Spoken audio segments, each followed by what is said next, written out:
Radio Espace, les grandes gueules. Leur spécialité, c'est la démesure totale.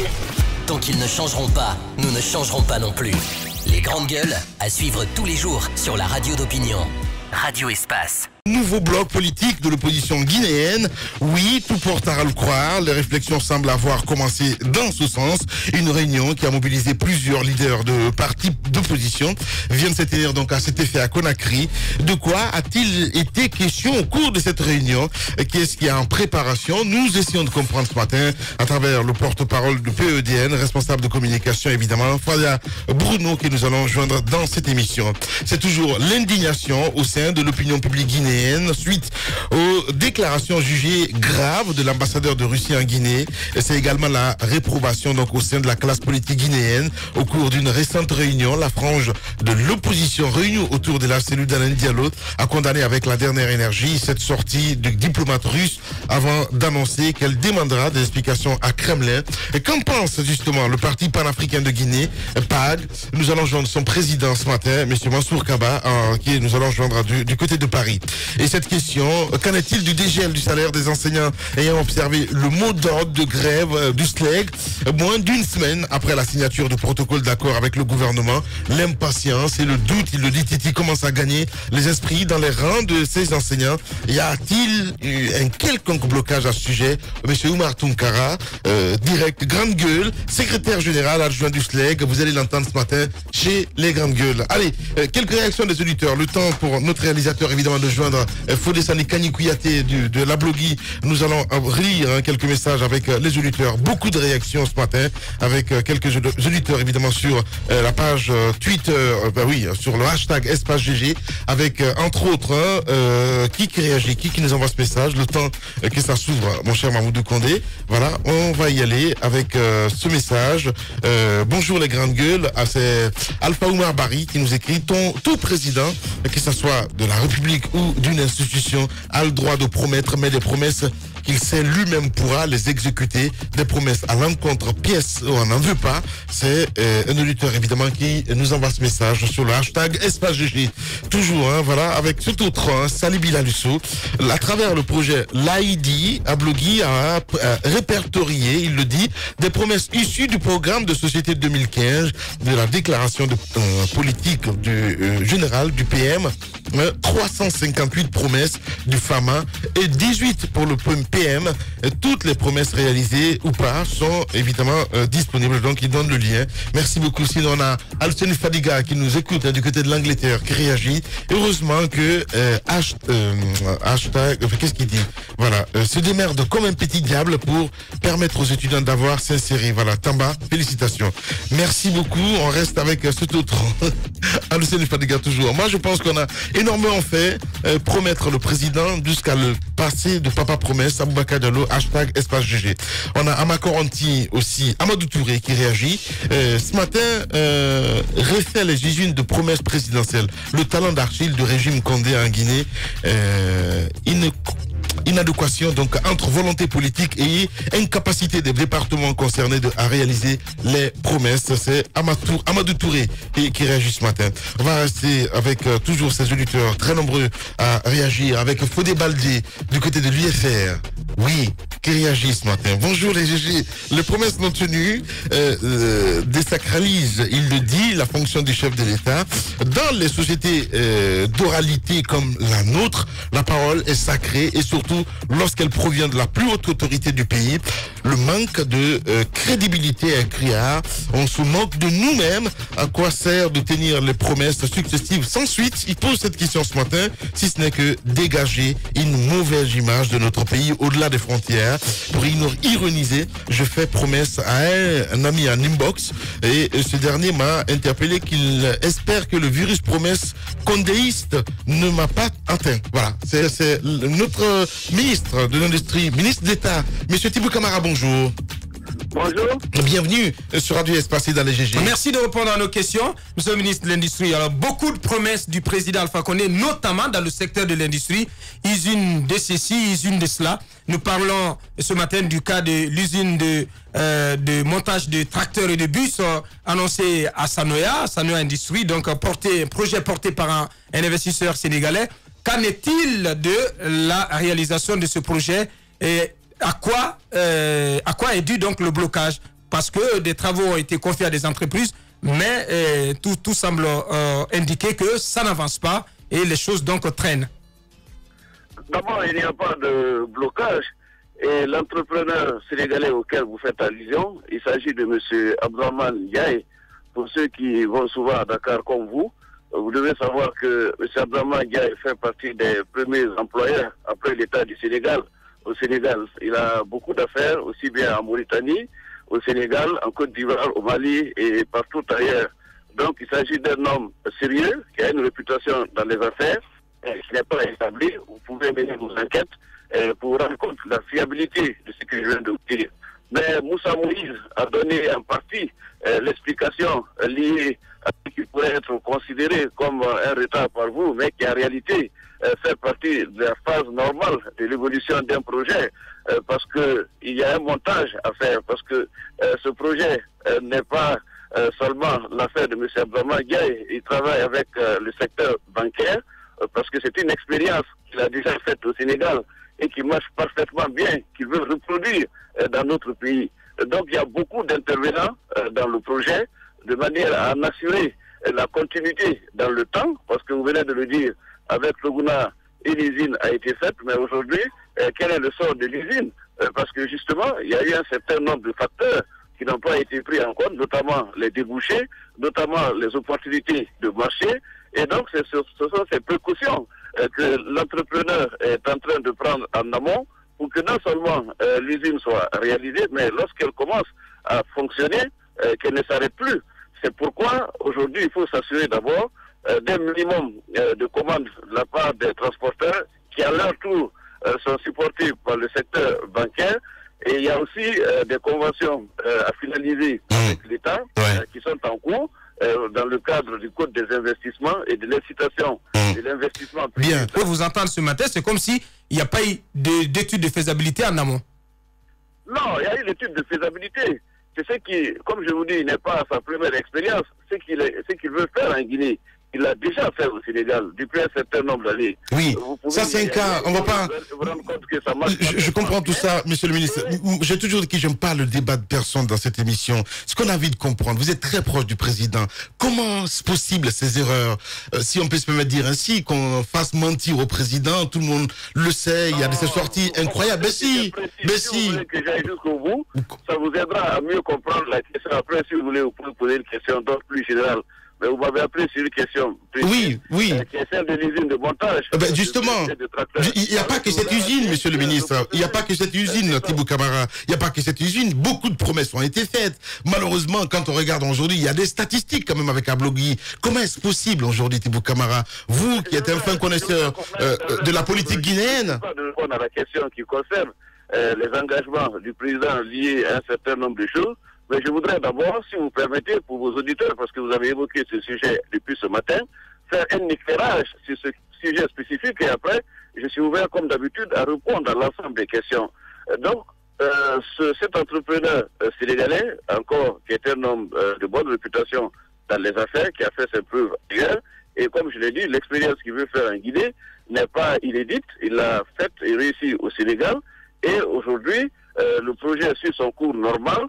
Et vous verrez qu'il verra le jour. Même ce week-end, le chef de l'État lui-même l'a appelé pour faire le point avec lui et nous a instruit dans le courant de cette semaine d'aller sur le site pour voir l'état d'avancement parce que l'entrepreneur lui-même s'est engagé, il m'a appelé pour dire qu'il vient dans le courant de la semaine pour justement voir les différentes évolutions. Mais en fait, il travaille aussi bien avec la partie guinéenne qu'avec ses partenaires indiens.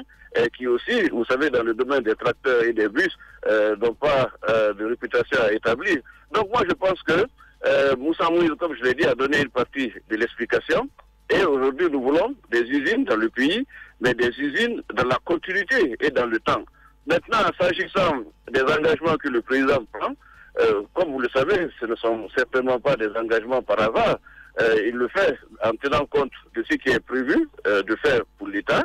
Et également à partir des engagements que des investisseurs prennent en venant dans notre pays explorer les opportunités d'investissement, mais vous le savez, on est à une époque où il est évident que tous ceux qui se proclament investisseurs ne le sont pas nécessairement, ou ceux qui prennent des engagements, soit ne le respectent pas à temps, ou ne le respectent pas du tout. Et évidemment, cela peut jouer sur la crédibilité de ceux qui croient à ce qu'ils disent, et aussi peut interroger l'opinion sur la fiabilité des engagements. Mais en tout état de cause, là où vous avez raison, c'est qu'il faut que nous fassions, en tant que gouvernement, le point sur l'ensemble des engagements du chef de l'État, des promesses, secteur, pour voir là où nous en sommes, et aussi ce qu'il y a lieu de faire pour que justement tous les engagements du chef de l'État qui engagent sa réputation et son image publique soient respectés par ceux qui sont concernés par ces engagements. C'est ce que nous ferons au niveau du ministère de l'Industrie. Bien, vous êtes ministre de l'Industrie en même temps, conseiller personnel du président Condé. Vous n'allez pas dire que tout est rose. Heureusement d'ailleurs, vous le sortez bien. Comment est-ce possible, Angélique? Vous avez dit en 2019, il y a cette possibilité quand même de faire le contrôle, de voir, vous parlez des investisseurs, entre autres, quelle est la crédibilité? Pourquoi il y a ce bug, Thibaut Camara? On sait bien qu'il y a une guerre de leadership auprès du président Condé. Chacun se tape la poitrine à dire je suis le plus fort. Je sais que vous n'allez pas faire ce débat dans cette émission, mais comment expliquer ce bug aujourd'hui, Thibaut Camara? Comment expliquer ce bug? C'est-à-dire que il dit des choses. Ce coup d'arrêt. Non, oui, on appelle ça bug. Ouais, exactement. Voilà, je l'explique un peu. C'est-à-dire qu'il fait des annonces, on fait faire des annonces au président de la République et derrière il n'y a pas de suivi. Et certainement. Oui. Je vais vous dire que le chef de l'État, à partir des informations que les cadres lui donnent, à partir de lui-même, de l'ambition qu'il porte pour le pays et des rencontres qu'il a avec différents partenaires auxquels beaucoup ne sont pas nécessairement présents, il leur accorde le bénéfice de la bonne foi et ne doute pas un seul instant de sa volonté personnelle à faire en sorte que les choses bougent. Maintenant, je vous dis, notre responsabilité en tant que gouvernement et collaborateur du chef de l'État, c'est d'être vigilant par rapport aux engagements, c'est d'être vigilant par rapport à tout ce qu'il s'est engagé à faire auprès de l'opinion pour faire en sorte que l'acte soit joint à la parole de manière non seulement à préserver la crédibilité de sa parole, mais aussi l'efficacité de l'action publique. Donc moi je suis pour qu'on fasse le point de l'ensemble des engagements secteur par secteur du chef de l'État et que l'on essaie de faire en sorte de faire le point pour savoir où on en est, mais il est évident que lorsque le président s'engage publiquement, il est du devoir de chacun d'entre nous, pour notre crédibilité propre et pour la réputation de l'État ainsi que l'image du chef de l'État, de faire en sorte que l'acte soit joué à la parole et que l'on ne se pose plus la question de la sincérité de ses engagements ou de la possibilité de le faire. Bien, forcément, avant de vous laisser partir, vous allez dire un mot tout de même sur l'engagement, la promesse du président de réaliser une usine de pommes de terre à Timbi Madina. C'était quand même à l'occasion de la campagne présidentielle de 2015. Mais avant, je voudrais quand même vous ramener sur le cas de l'usine de montage de la réalisation sur le terrain de cette unité industrielle. Moi, j'ai envie de savoir comment vous expliquez le fait que dans le cadre de ce projet, on donne des contrats à des entreprises pour la construction d'un certain nombre d'équipements, d'infrastructures sur le site et que ces travaux donc soient totalement à l'arrêt. Et pendant ce temps, on doit revenir à la case départ pour réfléchir à comment donc faire écouler les bus et les tracteurs qui vont sortir donc de cette unité industrielle. Donc j'insiste là-dessus, c'est comme si il n'y a pas eu d'étude de faisabilité.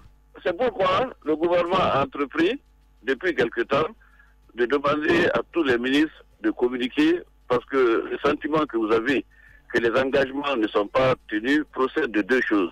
Soit vous ne savez pas ce qui se fait, ou alors vous n'êtes pas suffisamment informé de ce qui se fait.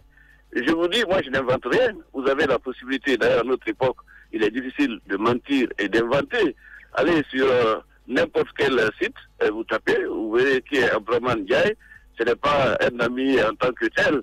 Mais je vous dis, il faut respecter chacun dans son parcours et dans son histoire. Ce n'est pas quelqu'un qui s'initie aux affaires en Guinée. Je vous dis, après l'État du Sénégal, et cela aussi est vérifiable, c'est l'un des plus grands employeurs au Sénégal, où il n'a pas seulement ses affaires, il est dans le domaine des banques, beaucoup d'autres activités. Donc moi je dis a priori, à partir de ce qu'il a eu à réaliser ailleurs, parce qu'il faut juger sur pièce, c'est un homme de bonne réputation.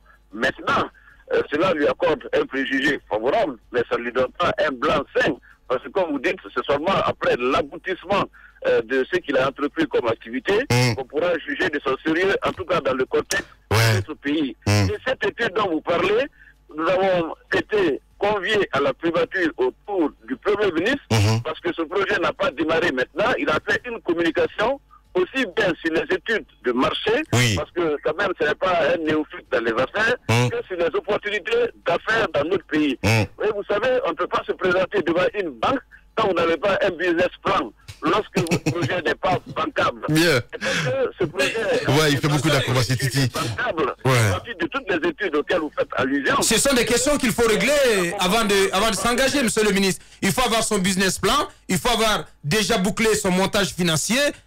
Nous savons de quoi vous voulez parler.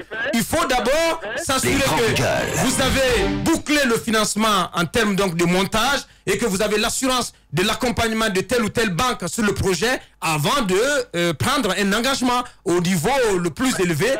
Oui, parce que le président de la République avait tout de même annoncé qu'on verrait les premiers bus et les premiers tracteurs à l'occasion, si je m'abuse, du 2 octobre dernier. Et c'est à la suite de cela, parce que cette promesse n'a pas été tenue, que le président s'est empressé d'aller sur le site de Sanoya. Ce n'est pas parce qu'il y a une échéance qui a été annoncée et énoncée et qui n'aurait pas été tenue que ça veut dire que le projet ne marche pas ou qu'il ne verra jamais le jour. Faisons la part des choses. C'est parce que justement il y a beaucoup de précautions liées au montage technique et financier d'un projet qu'il y a eu quelques lenteurs dans le processus. Parce que c'est un processus minutieux dans lequel l'investisseur prend un minimum de précautions avant de se lancer dans l'investissement.